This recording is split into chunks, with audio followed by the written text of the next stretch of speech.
آج جب ہمارے ہاں ملک پاکستان، ہندوستان اور دیگر پوری دنیا کے اندر حالات ایسے ہیں کہ لوگوں کو پیسوں کی اشد ضرورت ہے، بے روزگاری پھیل رہی ہے، لوگوں کے اندر نوکریاں چھوٹ رہی ہیں اور ایک عجیب ماحول ہوا ہے، تو وہاں قربانی پہ پیسہ ڈالنے کے بجائے غریبوں کی امداد میں پیسہ لگایا جائے، غریبوں کو راشن تقسیم کیا جائے، غریبوں کی ضروریات پوری کی جائے، غریبوں کو کیش کی صورت میں پیسہ دیا جائے تاکہ وہ خود اپنی اشد ضرورت کے کام کر سکے۔ کیا یہ بہتر نہیں ہے کہ آپ قربانی کے جانور ذبح کریں اور ان جانوروں کا گوشت تقسیم کریں؟ ہر ایک کی ضرورت تو گوشت نہیں ہوتا ہے۔ تو یہ ایک ساتھی نے سوال کیا ہے، اس سوال کا جواب انشاءاللہ دیتا ہوں، لیکن پہلے آپ سے گزارش ہے چینل کو سبسکرائب کر لیں اور ویڈیو کو ہر اس ساتھی تک ضرور پہنچائیں جس کے ذہن میں اس قسم کا شبہ ہو۔ سب سے پہلی بات، ہمارے لیے کیا چیز اہم ہے؟ ہمارے لیے اہم یہ ہے کہ اللہ کا حکم کیا ہے، حضور صلی اللہ علیہ وسلم اور اللہ رب العزت کی رضا کس طرف ہے۔ تو اللہ کے نبی صلی اللہ علیہ وسلم ان سے ناراضگی کا اور وحشت کا اظہار فرما رہے ہیں جو طاقت ہونے کے باوجود قربانی نہ کریں۔ اللہ کے نبی صلی اللہ علیہ وسلم فرماتے ہیں کہ تم میں سے جو شخص قربانی کی طاقت رکھتا ہو اس کے باوجود قربانی نہ کرے تو اس کو چاہیے کہ وہ ہمارے مصلی کے قریب بھی نہ آئے۔ تو ان لوگوں کو اپنے جائے نماز سے دور کرنا، ان لوگوں کو اپنی عیدگاہ اور مصلوں سے دور رکھنا، یہ اللہ کے نبی صلی اللہ علیہ وسلم کی ناراضگی کا اظہار نہیں تو اور کیا ہے۔ تو جن لوگوں سے اللہ کے نبی ناراض ہوتے ہیں کوشش کریں ہم ان میں شمار نہ ہوں، پہلی بات۔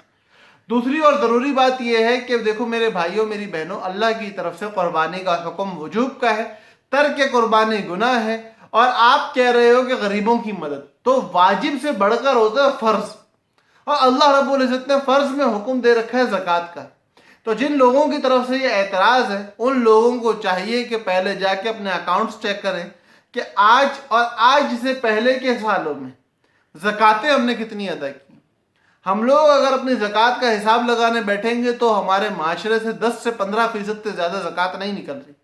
جتنی زکوٰۃ نکلنی چاہیے تھی اس کے مقابلے میں 10%، 15%، 20% میکسیمم،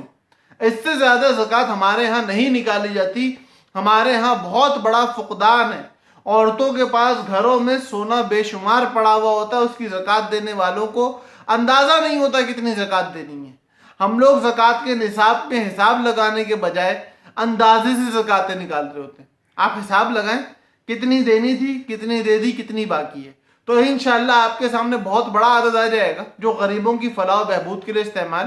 ہو سکتا ہے۔ تیسری ضروری بات وہ یہ ہے کہ جن لوگوں کے مال مویشی ہیں، جو لوگ ان جانوروں پہ خرچہ کر رہے ہیں، جو لوگ چارہ بیچ رہے ہیں، جو لوگ ان جانوروں کی خدمت کر رہے ہیں، اور اس کے ساتھ جڑے ہوئے لاکھوں لوگ جن کا پیٹ بھرتے ہیں یہ جانور قربانی کے لیے ذبح ہو کے، کیونکہ لازمی بات ہے وہ لوگ پورا سال محنت کرتے ہیں آپ لوگوں کو جانور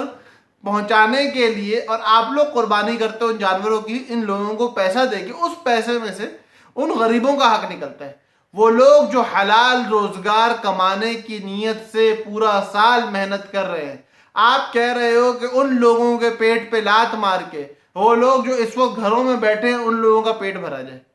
تو میرے بھائیوں سوچو آپ کیا کہہ رہے ہو، آپ کس طریقے کا معاشرہ بنانا چاہتے ہو؟ آپ وہ معاشرہ بنانا چاہتے ہو کہ جہاں محنت کش سے کہا جائے کہ تو گھر بیٹھ جائے تو تیرے پاس زیادہ مال آئے گا؟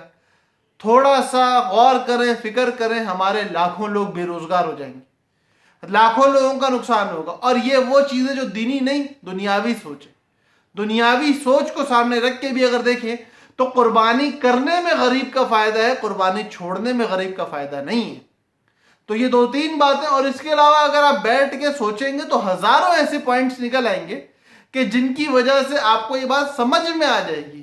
کہ دینی اعتبار سے ہو، دنیاوی اعتبار سے ہو، پریکٹیکلی ہو، ایموشنلی ہو، ہر اعتبار سے قربانی کرنا کسی غریب کو پیسہ دینے سے کئی گنا بہتر ہے۔ اس کے ساتھ ایک وضاحت بہت ضروری سمجھتا ہوں کہ اللہ رب العزت نے قربانی کا حکم دیا ہے، وہ قربانی آپ کی 5، 6، 8، 10، 15 ہزار میں ادا ہو سکتی ہے، حصوں کی صورت میں، بکروں کی صورت میں، اور اگر آپ اچھی سے اچھی قربانی کرنا چاہو تو 2 لاکھ، 2.5 لاکھ، 5 لاکھ تک ہو جائے گی۔ بہترین جانور آ جاتا ہے 5 لاکھ کا، اس سے اوپر چربی کے پہاڑ آتے ہیں۔ کوئی لیتا ہے خوشی میں لیتا ہے، خوبصورتی دیکھ کے لیتا ہے، ٹھیک ہے، ایک الگ بات ہے، اس کی اپنی ذاتی رائے ہے، ذاتی مرضی ہے، لیکن دین کا حکم اتنے بڑے جانوروں کا نہیں ہے۔ دین کا حکم ہے اچھی، صحت مند، خوبصورت قربانی کا. وہ چھوٹا جانور ہو بڑا جانور ہو اس سے فرق نہیں پڑتا، اچھا ہو، صحت مند ہو، خوبصورت ہو، آنکھوں کو نظر آئے تو اچھا لگے، ایسا جانور ہونا چاہیے. تو اگر کوئی بندہ 15 لاکھ 20 لاکھ 25 لاکھ 30 لاکھ کی قربانی کرتا ہے اور اس کے اندر 7 حصے ہیں، 7 بندوں کی طرف سے قربانی کرنی ہے، تو 7 حصے وہ 4-5 لاکھ کے خرید کے باقی پیسے اگر غریبوں میں تقسیم کرے تو دین اس کی طرف سے زیادہ خوش ہوگا. قربانی دین کو وہ پسند ہے جو غریبوں کے حق میں زیادہ فائدہ مند ہو. کرنی قربانی ہے، جانور ذبح کرنا ہے، لیکن جانور ذبح کرنے کے اندر غریبوں کا فائدہ دیکھنا، اس سے اچھی تو اور کوئی بات ہو ہی نہیں سکتی. امید ہے میرے بھائیوں کو بہنوں کو بات سمجھ میں آ گئی ہوگی، اور اللہ رب العزت ہمیں دین سمجھنے والا بنائے اور اپنی عقل استعمال کرنے کے بجائے اللہ اور اس کے رسول کی خوشنودی کو اپنے لیے نمبر 1 پہ رکھنے کی توفیق عطا فرمائے. السلام علیکم ورحمۃ اللہ وبرکاتہ.